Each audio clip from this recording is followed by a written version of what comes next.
Welcome to the Oil and Gas Sales and Marketing Podcast, where every week your hosts Mark LaCour and Matt Bertram share proven strategies and real-world tactics to help you connect with customers and close more deals. Let's do this. Hey, welcome back, everybody. And Matt, we did not get a review lately, so come on, audience, leave us a review. All those conferences and no one left us a review, but everybody's coming up to the booth. So yeah, coming up to talk to us. And today we have a guest. It's actually Nick. Is it Loise? Welcome to the show. I kind of want to jump right into it because we're having fantastic conversations before I hit record.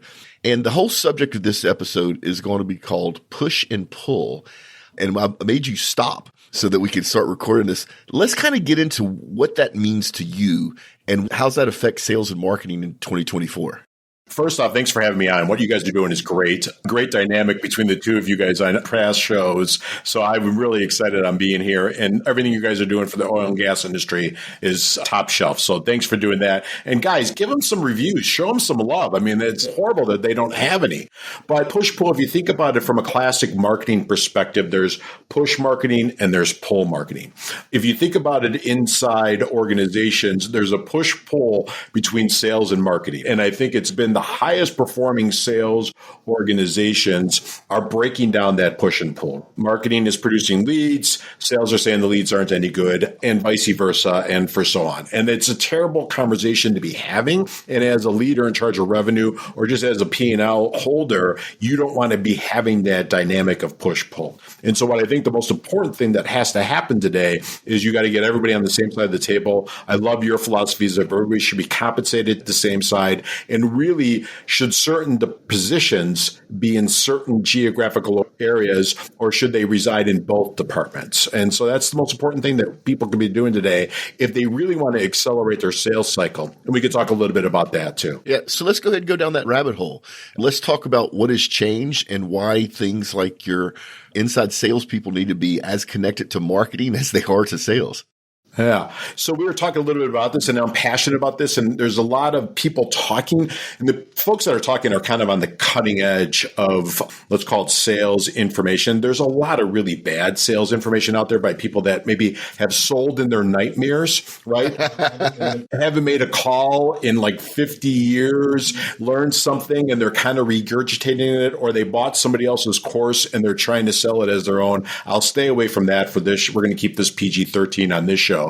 But really what's going on out there is if you think about the SDR position, and there's a lot of conversations about, are they valuable? Is there a high expense? What should happen? If you go back to Aaron Ross in Predictable Revenue, he was the first one to kind of talk about that model of sending out the email and having somebody set up meetings.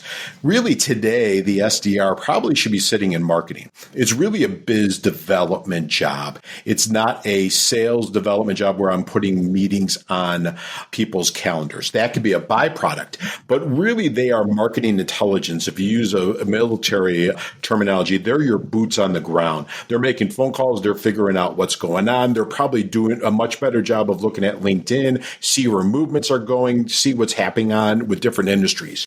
And so if you're using LinkedIn Navigator, Apollo, whatever product you're using, and not having certain flashes for your SDR or for your account executives, you're missing the point on that. But secondly, the SDR really should be gathering marketing intelligence. Sure, booking meetings are a byproduct of that, but really figuring out what's going on in the marketplace and really where the pivot points and pressure points are within the organization. And we talked a little bit about that, of how long sales cycles are happening today, right? And they're getting elongated.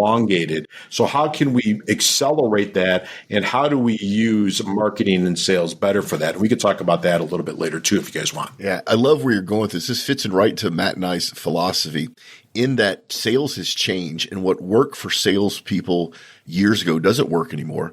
And the way that sales leader coach and train their sales team needs to change with that as well. And marketing, I believe, is something that I think all salespeople should at least understand, if not actually participate a little bit. And I think marketing people definitely need to be in the heads of salespeople so they can get the information that makes their job better. Because the information the salespeople have comes directly from the customers. And a lot of times marketing is disconnected from the customers. And your point is exactly right. That SDR is that pivot point, the boots on the ground that sits in between sales and marketing that is getting that information from the customer's mouth. And it's vital that all that stuff is shared in a way that makes sense. I love how you're thinking about that. Well, Mark, one of the things that I just wanted to add in here from a marketing perspective, and Nick, love to get your take on this, but I really think marketing's job is to make sales easier for the salespeople, to help map online the digital sales customer journey to the point that the salespeople are just kind of filling in the gaps. So like if the heavy lifting's done by the marketing machine, it can help move them down the field faster and then speed up the sales cycle. And the better you can get marketing involved in that to map what's going on, it just makes the salesperson's job easier.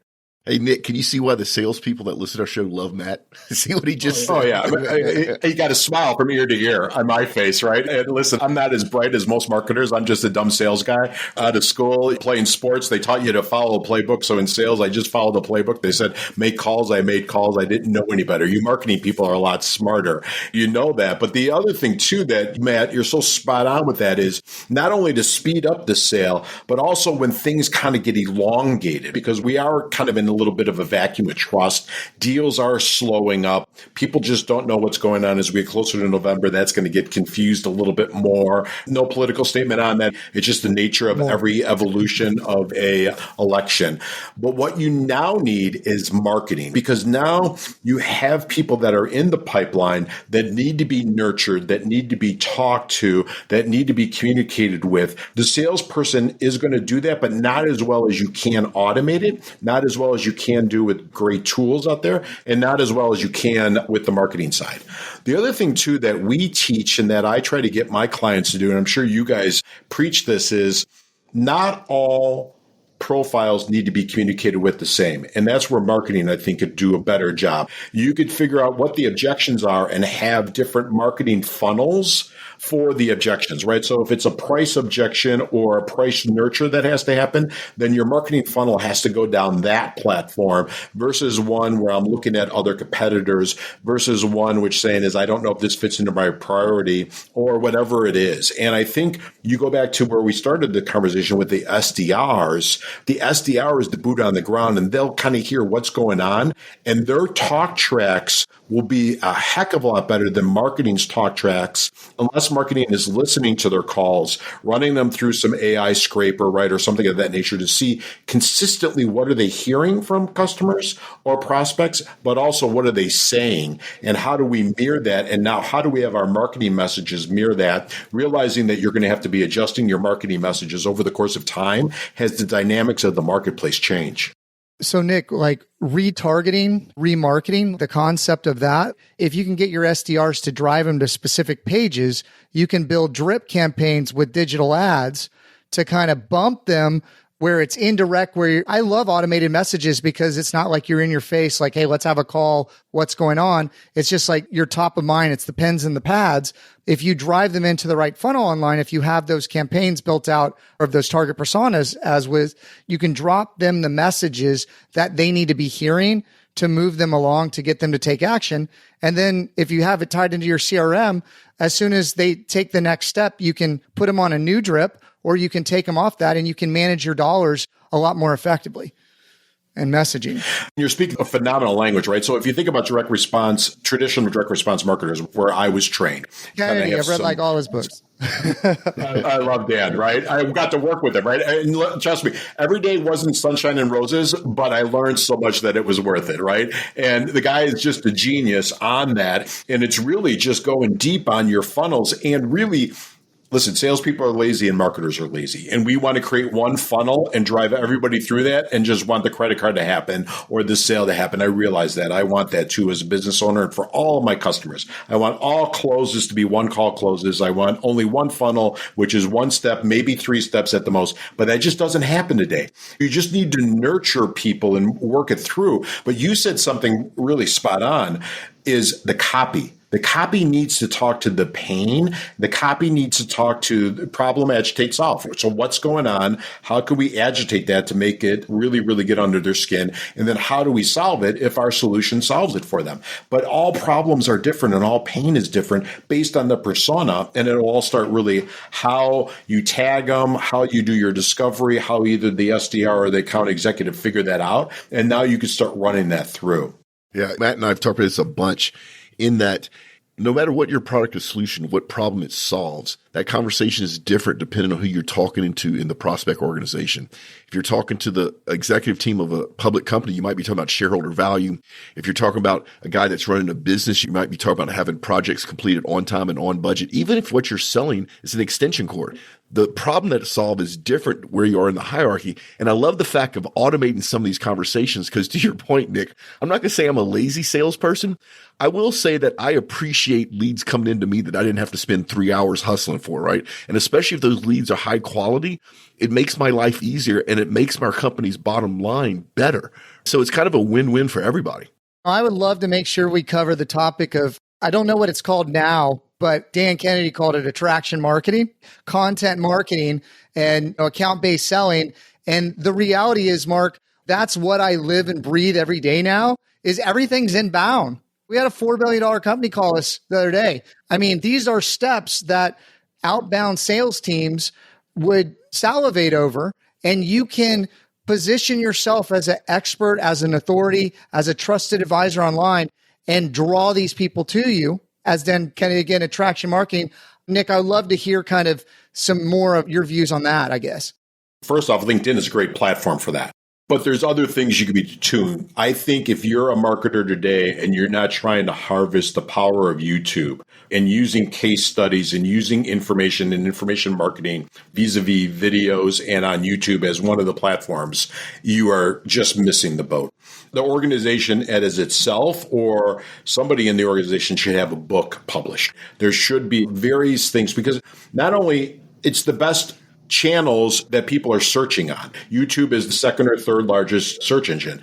Amazon is the second or third largest search engine. LinkedIn is where most of our B2B searches happen. So you need to be on there with your info marketing, right? I think now he's calling it info first marketing, right? So it's the information and the searching for the information, and people consume information different ways. I'm a reader, but I may be a video watcher. If I'm on YouTube looking for how-to videos for a project, I'm also going to maybe look for a business problem. Let's look to see what's out there, or Audible or audio. So you have to use all those things like a podcast and things of that nature. I'm a firm believer that you need to do that. It takes time. And I also think, Matt, it takes some intestinal fortitude. And sometimes people just don't have the patience and won't nurture it along the way to really get to where it is. But also there's a lot of bad content out there. A lot of content being regurgitated, right, Matt? There are really bad podcasts, not like this one, that really provide no value. There's a lot of people just posting the same old on LinkedIn. You got to have really good content. Well, understanding how the algorithm works, and especially on YouTube, in the search engines, also how LinkedIn works. And I think it's only like 5% of people are actually even publishing on LinkedIn original content, right? Out of even everybody on the whole platform. These algorithms are getting really good, and really good quality content that's tagged correctly, sending the right signals, rises to the top. And most people don't go past the first 2 or 3, whatever, okay, on whatever it is. It's really about making high quality content. And if everybody else is making crap content, it's actually easy to beat if you actually put in the work to do it right and you put something out there of value, or you add to the national conversation. I like to look at it as like everything that's kind of top ranking is what is the standardized best way to present something.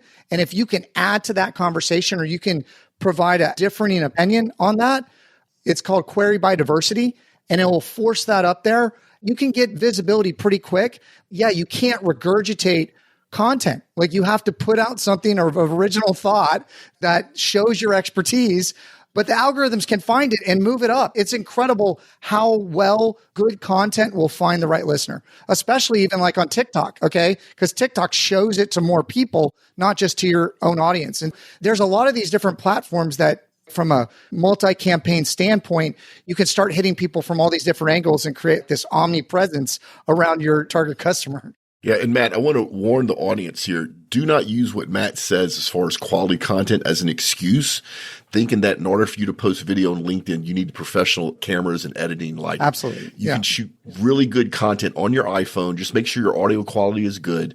Most people prefer that kind of consumer-based video.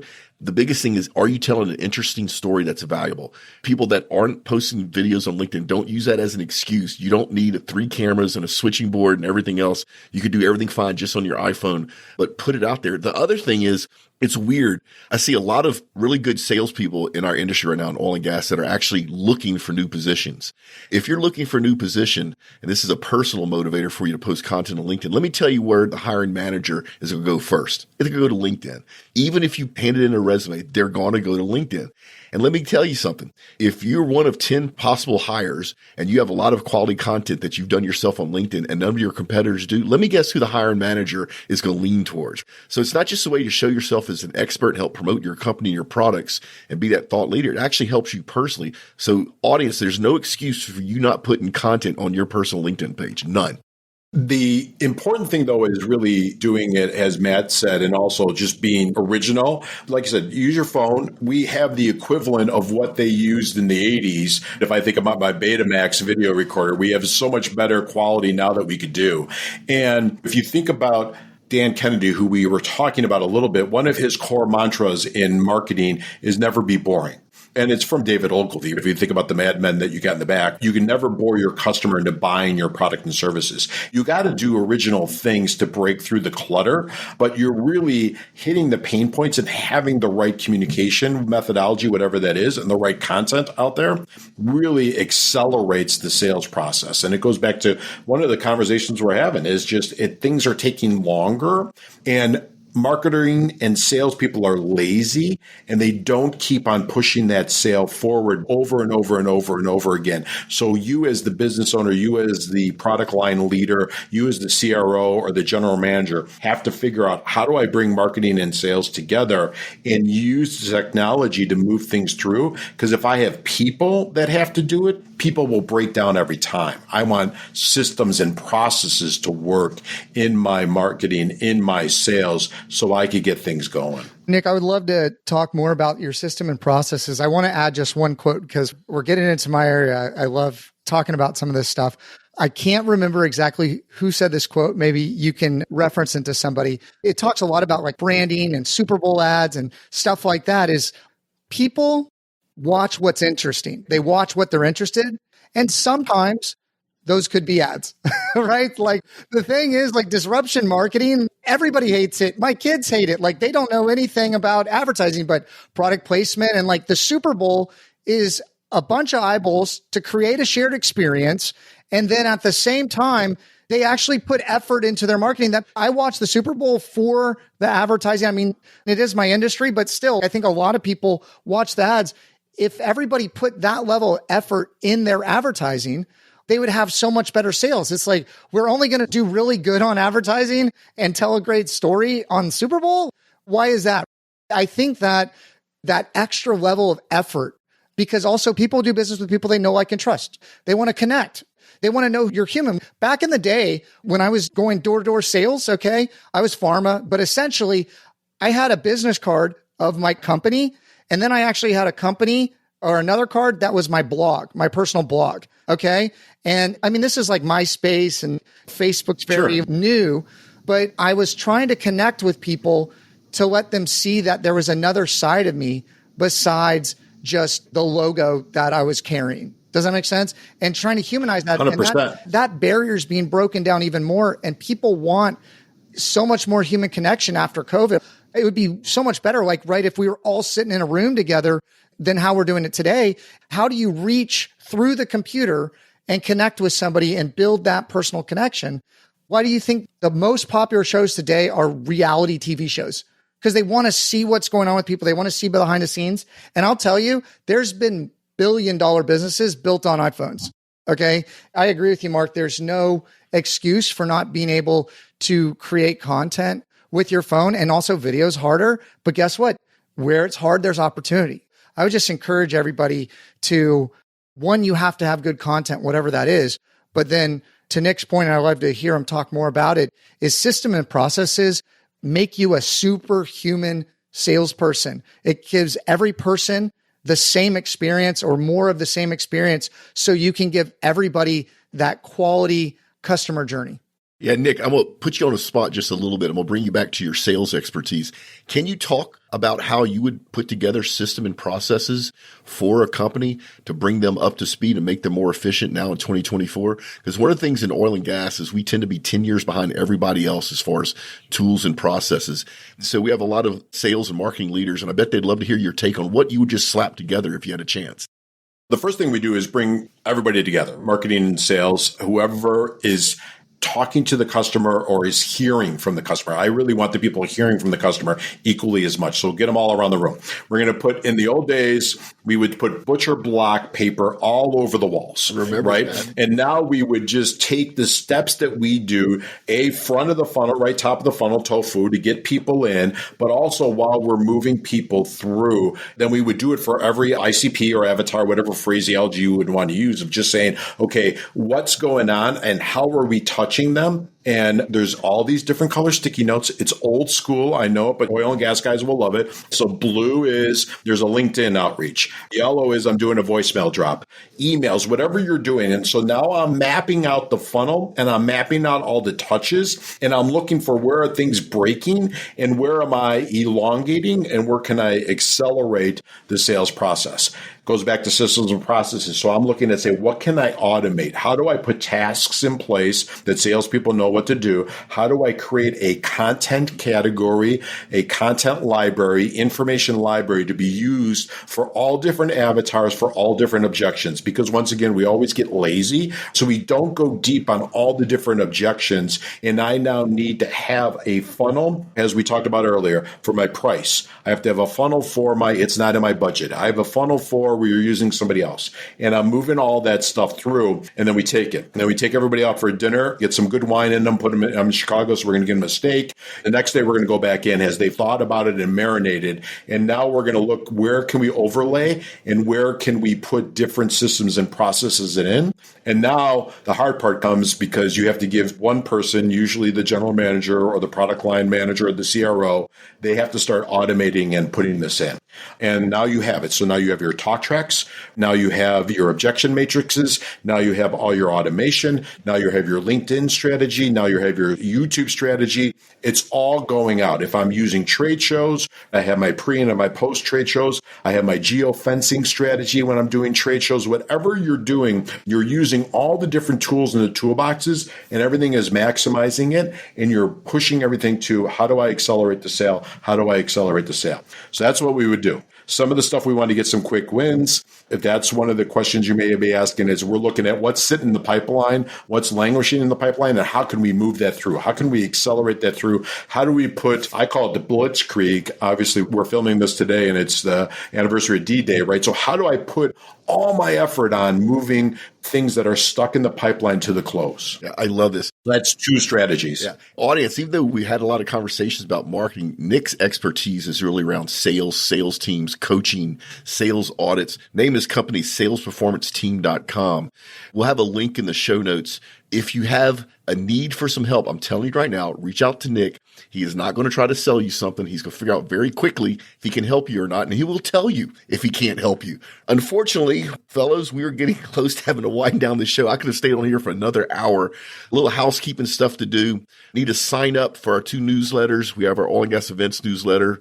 If you want to be informed of all the gas trade shows, expos, conferences, we put them in your inbox once a month, never spam you. And then our Sunday update is literally killing it. Nick, and I'll give you a good example of when a sales leader is wrong. My marketing team brought me this idea to do another newsletter at the end of last year, and I knew they would fail. So I let them do it so they could fail, and I was wrong. We went from 0 to 20,000 subscribers in 1 month, and now we're pushing 70,000 subscribers. It's a fun little newsletter. The name newsletter is not even in it. It comes out once a week on Sundays. There's recipes from the oil field, backstories of OGGN. We help house animals that are looking for their forever home, insider trading on the commodities. It's just really cool. So the link in that is in the show notes as well. Once again, it's free. We never charge you for that. And then Matt and I's social channel links are also in the show notes if you want to connect with us on social. Matt and I, our Insiders group, still coming strong. Matt, I had 2 other people reach out to me wanting to join our Insiders group. So now we have to get this It's thing ready up to and go. running. Y'all need to go check out Nick's website, salesperformanceteam.com. I want to go through step by step all your services, Nick. I wish we really had time for that. We're going to have you back. Maybe I can have you on my marketing podcast, Best SEO podcast. But essentially, I would love to get your feedback on the modules that we're doing for this Insiders group as well. Mark, the site's ready to go. I'm ready when you are, buddy. Let's get it going. You know what, Matt? We should get Nick's views on that. Maybe we could turn it to an episode, so it's like a real working episode. And Nick, if we're doing something wrong, tell us we're wrong, and our audience will share our learning experience. That's actually a really good idea. So I think we should do that.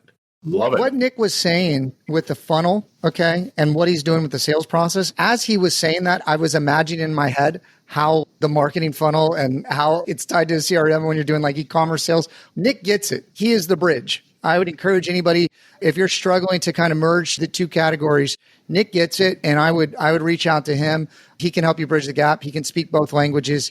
He understands it. Nick, thanks. It was nice meeting you. I really enjoyed the conversation. We're not out of here yet, Matt. Nick, this is the segment where we have the LinkedIn fail or tip of That's the right. week. Yeah. Do you have a fail or tip for our audience? We guys probably have a ton of fails. I won't go with that. There's a lot of bad stuff out there. We kind of hit a couple of those things of really bad content, posting old content, posting non-original content.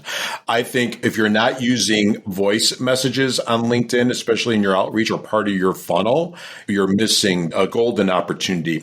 If you're not linking in some level, hey, I just shot a quick video. Is it okay if I could send it over to you? You're missing it. And it goes back to people want to know, like, and trust you. Well, the best way to do that is your voice. I have a face for radio, so I try to use my voice as much as possible. You got to do those 2 type of things.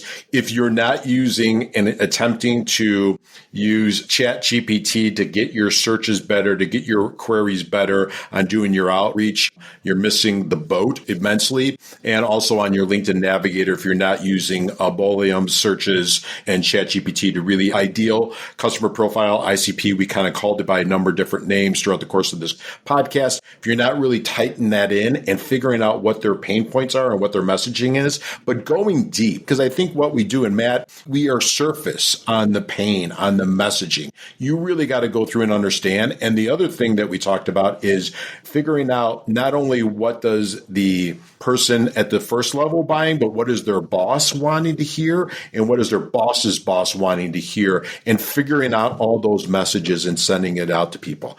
As we talked about, don't be lazy in your marketing. Don't be lazy in your LinkedIn. And stop posting old stuff, people. I have not used voice on LinkedIn myself, and I will now use it. That is a great tip. I've never even thought about that before, even though I know it's been a feature for all. That was awesome. Nick, we absolutely have to get you back on. This is like we scratched the surface. Audience, we got to get out of here. Nick's contact information, both his LinkedIn profile and his website, are in the show notes. Go check him out. Reach out to him if you need some help. All right, guys, Nick, this was great. Matt, I know you got to run in a minute, so thank both of y'all for joining us. Remember, people, make a difference and not a sale. Thanks for listening to OGGN, the world's largest and most listened to podcast network for the oil and energy industry. If you like this show, leave us a review and then go to OGGN.com to learn about all our other shows. And don't forget to sign up for our weekly newsletter. This show has been a production of the Oil and Gas Global Network.